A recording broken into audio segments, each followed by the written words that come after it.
You read the title, or saw the thumbnail. This is ranking the Shibuya incident from weakest to strongest. This is my second 100 sub special, so I quickly wanted to thank you all of you guys for the past 3 months. Even though I haven't grown all that much, just talking means a lot. Seeing the same couple people comment on stuff and saying and pushing their agendas means a lot. Even though this is a small community, it's still a community. Special thanks to Teacher the Pro and Spidey's Goated.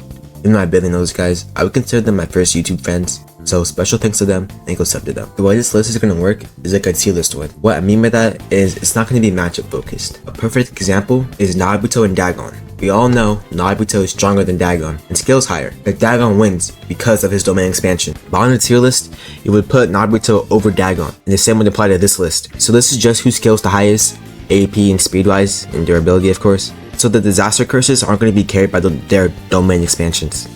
So it's also going to be all the info, not only the info we know at the time. I will also not be mentioning featless characters like Ui, I didn't say his name, Principal Yaga, Smallpox Deity, Mei, and Maharaga. Mei, because she can pretty much only be scaled to grade 1, because that's her rank, and she has Bird Strike, so we can't really scale her in the context of this list. At best, I could say she's maybe stronger than Nanami, because she reached her peak physically, but that can't be scaled. Raga is pretty much a 3-finger Sukunen level opponent, which was bullying Megumin in the second arc of the show, so kinda unscalable. First, for the weakest character in the Shibuya incident, drumroll please, Momo. Come on, I don't think I have to explain why Momo was last. Her technique, buns. Feats, buns. AP, buns. And she loses to Nobara in the Goodwill event. Next is Mai. Shouldn't have to explain this one again, and it's gonna be like this for the next few since it's so obvious how weak they are. Why is Mai beating Momo though? Glock. This one might seem weird, but yes, I'm putting Nobara right here in third to last. The reason she's here is because she's too slow to hit the people above her, and her base stats are really bad, and she's nowhere close to grade 1.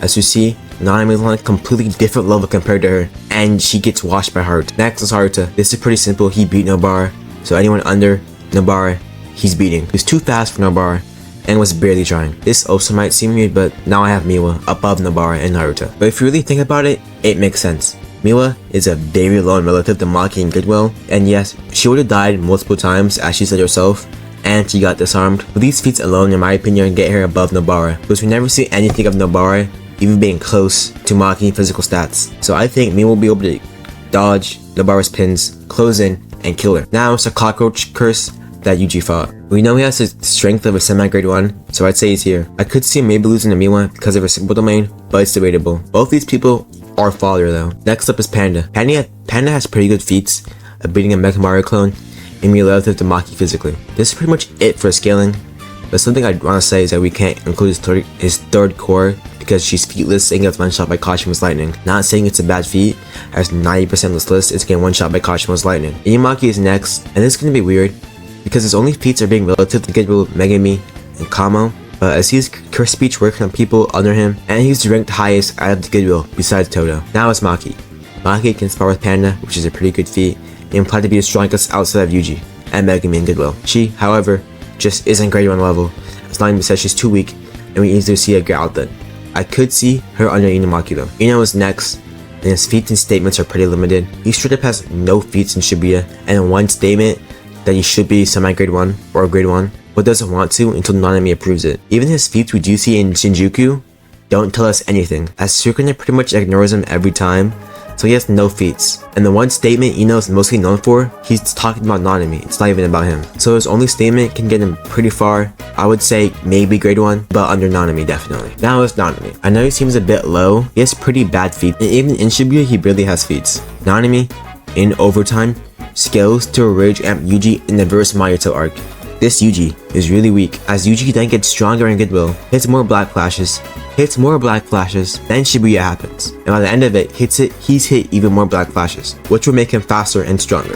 Nanami, however, does have AP comparable to Shibuya Yuji because of Ino's statement, so Nanami is pretty slow compared to people above him who can all be skilled higher in speed, but he does have comparable AP, but he also has no counter to domain. Dagon's next, and this is debatable, as Dagon literally has like no feats besides getting jumped by Naobito, Nanami, and Maki. We can't really derive feats from this besides the fact that he can react to Nanami and Maki and block them while getting blitzed by Naobito.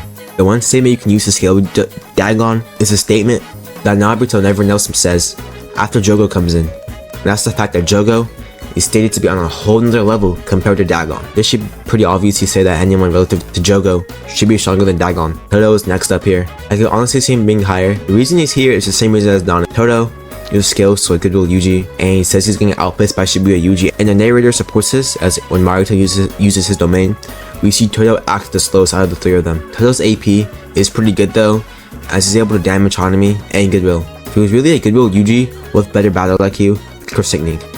And I see that Yuji going here. As I said earlier, he could beat some characters above him because of his battle IQ and curse technique and simple domain. But in general, stats, speed, and AP included, not just matchups, he goes here. Now we finally have Hanami. Hanami's scaling should be obvious. They're relative and able to 2v1 Goodwill Yuji and Todo. As I've kept saying, Goodwill Yuji scales to everyone else under him, and Hanami can 2v1 him. So this will put her pretty high in scaling, and her curse technique is pretty good. And most people are going to hit Hanami's plants that absorb curse energy. So Hanami, as I said earlier, is able to 2v1 Todo. I'm not saying she would like win that fight without domain, because Boogie Woogie is crazy, but she 2v1 someone on that caliber and was going relative. They definitely had the advantage against her, but that's because of Boogie Woogie, and she was actually doing pretty good. Jogo is next, right after Hanami. This might sound crazy at a glance, but if you go in depth into Jogo scaling, it makes sense. First, since I know people are going to comment this, I'll disprove it. Naobito isn't the fastest sorcerer, and Jogo doesn't scale to Naobito. First, Naobito is only known as the fastest sorcerer. When I say the fastest sorcerer, just to be clear, I of course still mean slower than Gojo. This means it's actually a nickname, not a fact. This is supported by the narrator who puts it in quotes. So since it's a nickname, it doesn't actually mean anything. Even if it does, then we can't really scale him anywhere. This is because of course the higher-ups wouldn't give him this nickname because they know it's not true. The only people Naobito should be faster than is Volume 0 Yuta and Geto, as people wouldn't know anything about special grades like Yuki or Yuta, as Yuki just doesn't do her job, and the higher-ups hide info about her, and Yuta was training and not doing missions.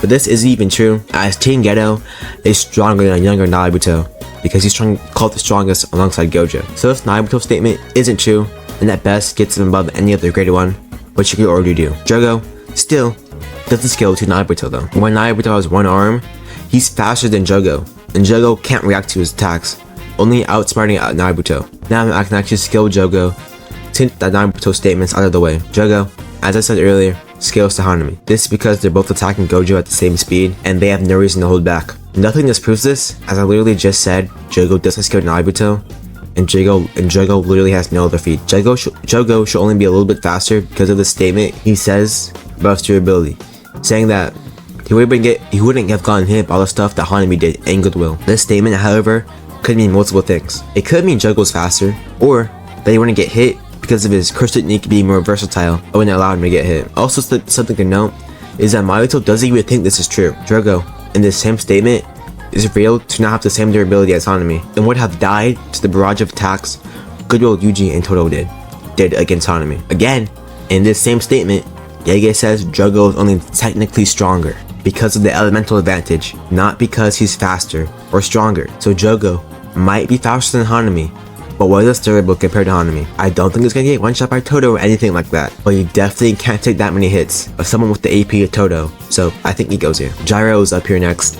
If you're forgetting who this is, that makes sense, as to be honest, he's pretty forgettable. This is the Wario lookalike that Yuji Megami jumped. The reason he's this high, which might sound crazy, is because, as I mentioned, he's able to get jumped by Yuji Megami for a bit, and he does pretty well. Something to note is that when Megami is jumping him, he knows that the hard part about fighting is keeping pace with Yuji, not fighting Gyro. But as I said, he gets jumped, but does land some hits off, which is pretty impressive, as Shibuya Yuji is quite fast compared to other grade 1s. Ultimately, this guy is very matchup based, as if you can't figure out curse technique, you're gonna lose. If you do, you'll win. Choso is next, yes, above Jogo. I know this seems crazy, but again, I want to clarify that I think Jogo beats Choso in a 1v1 fight. But in general, on a tier list or something, Choso scales higher. Choso scales to Shibuya Yuji, reacting to him in speed, and be able to go band for band in hand-to-hand combat. Shibuya Yuji, of course, as I keep saying, is very fast, and above everyone so far in speed in this list. But with Choso, we are getting people relative to Yuji in speed. You might be wondering why Choso is lower than Yuji, as he hasn't been placed yet, despite me saying his name in pretty much every character. This is because Choso's durability is pretty bad, as he says he's very injured when Yuji only hits him 3 times. So Choso's durability isn't that good, which will ultimately got him this spot, as the people above him would have higher AP and durability. We finally have the strongest grade 1, Kusakabe. Of course, as I just said, Kusakabe is stated to be the strongest grade 1, so he's already above people under him. Although I will say, they only say this because he's a good person. He also has pretty good feats against Sukuna, but Sukuna, let's be honest, he doesn't really care and isn't trying, so we can't really use those. Something we do know is that Kusakabe doesn't have the best AP, as it barely harms Sukuna, putting a bunch of scratches on him, and not really doing any permanent damage. Naobito also says he doesn't know a single person who will be able to dodge this attack, but as I said, it doesn't really do that much damage. He also has pretty good speed feats of dodging Sukuna's dismantles, but again, this is kinda unscalable since Sukuna's holding back. So this is the best spot I see him going, as he has pretty good speed, but just not enough AP. Now for Megumi. Megumi is relative and can attack at the same time as Shibuya Yuji. Shibuya Yuji, as I keep saying, is faster than anyone under Choso, so Megumi will be faster as well. Something to know is that Megumi struggles to do this though. It is something he can do, he just struggles as I said earlier. For his AP, it will be pretty good. Not really scalable, but of course he could be damaging everyone here. His Divine Dog also has great AP as it can cut Hanami. He's also stronger than one-armed Naobito while heavily fatigued. Megumi also has very good battle IQ, being able to figure out Zhao's technique fairly shortened. So this is why Megumi is this far up the list. His technique is versatile, and he's fast and strong. But yes, now it's time for Yuji. As you know, I pretty much already scaled Yuji as I mentioned him in pretty much every ranking, but now I can actually scale him. And in Goodwill, he's relative to Todo. In Shibuya, we know that Todo can't keep up with him. And Mahito, even though Yuji and Mahito both have weakened souls, his AP is comparable to Nanami. He's able to land multiple block flashes to keep himself in the fight and go stronger. Alongside him, outpacing grade 1 level sorcerers in speed, he also has great AP and great adaptability. He's able to adapt to Choso, keeping him at range and close in. Yes, Mikamaru did help him get in the bathroom, but my point still stands. He also has great hand-to-hand skill, being better than likes of Todo, and great endurance.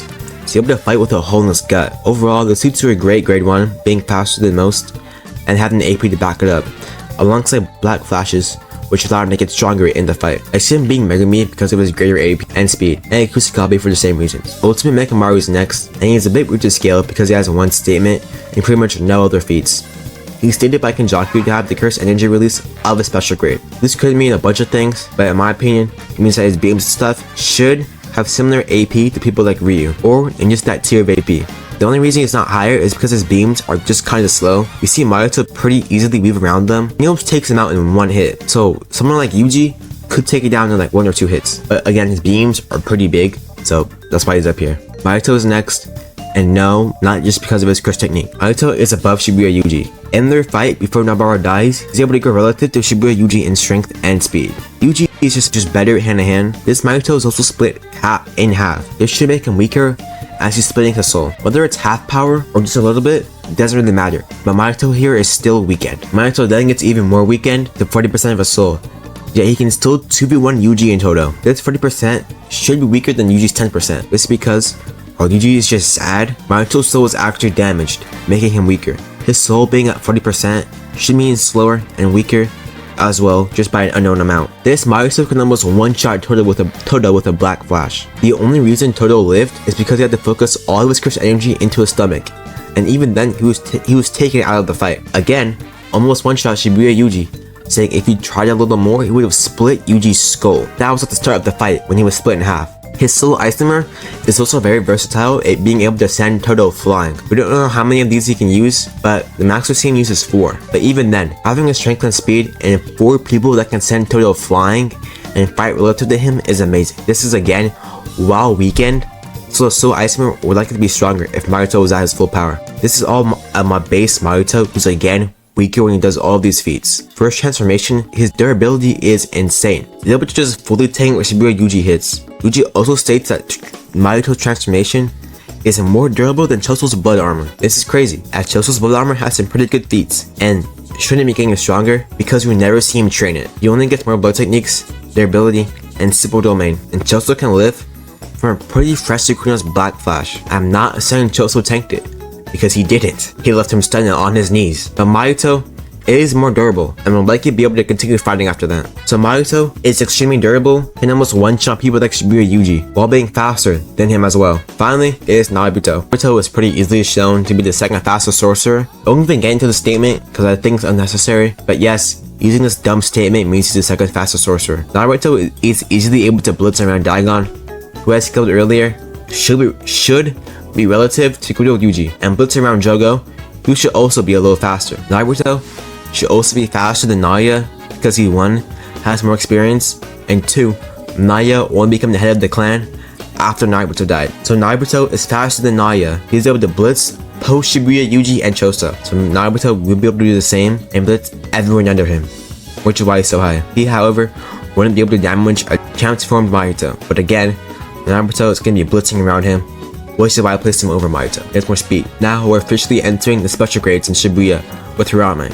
Hirame really doesn't have any special grade feats in Shibuya, but she's taken as a big enough threat in Shinjuku that they basically need to sacrifice someone to fight her. This someone being Hikari. Her Ayas is strong enough to tear off Hikari's arms, and she's fast enough not to get blitzed. They're dead even, being able to steal each other for the entire Sukuna raid. I don't think I have to explain why Jackpot Hikari should scale to above everyone else under him. And no, Hirame didn't get blitzed by Hikari. She was just not expecting Hikari to pretty much instantly regen his arm and grab her face. Hirame noticed herself saying how fast the regen is, so this spot should be obvious. The GOAT, the one that only is here now, Toji, again, should obviously be special grade, so that would put him above everyone else. This would include Naobito because of the statement that Toji could have killed the entire Zenin clan if he wanted to when Naobito was alive. And he's relative to Maki, so you can use her feats, which should make a special grade, obviously. But the main reason I have him above Hirame is because I think he should be faster than Jackpot Hikari. I won't go too much in depth about this matchup, as this is still a Shibuya incident video,